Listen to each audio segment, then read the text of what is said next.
Ale teraz príjemná téma. Nestáva sa každý deň, aby hollywoodske hviezdy chodili na Slovensko, no včera sa to stalo. Hlavné mesto a televíziu JOJ poctil svojou návštevou historicky najmladší držiteľ ocenenia Oscar, charizmatický a talentovaný herec Adrien Brody.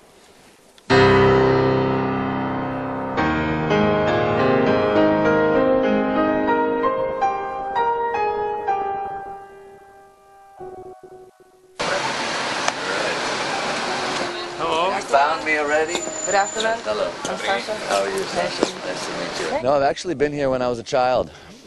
Came through Europe with my parents, but I don't remember it very much. Najmladší držiteľ Oscara, sympatický, milý a usmievavý Adrien Brody prijal pozvanie televízie JOJ a stal sa exkluzívnym hosťom na večernej párty. It's fun and exciting, and you know, this was a last-minute kind of whirlwind adventure.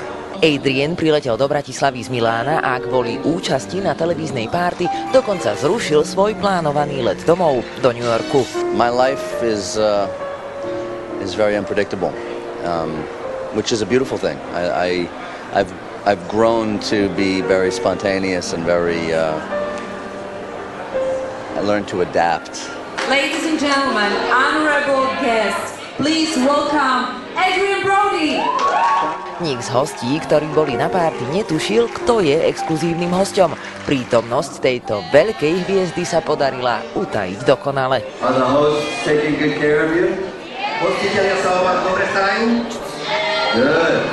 Hollywoodská hviezda filmov Pianista, Tenká červená línia či Aféra s náhrdelníkom sa na párty dobre zabávala a dokonca si s prítomnými urobila aj hromadnú selfie. Adrien sa ako malý chlapec venoval kúzlam a mágii ostal verný dodnes. Pripravili sme teda pre neho malé prekvapenie.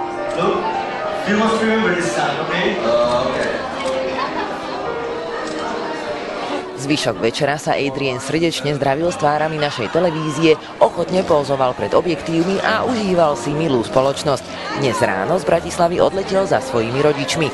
Možno sa ešte niekedy vráti. Alexandra Pavlovič-Hinková, televízia JOJ.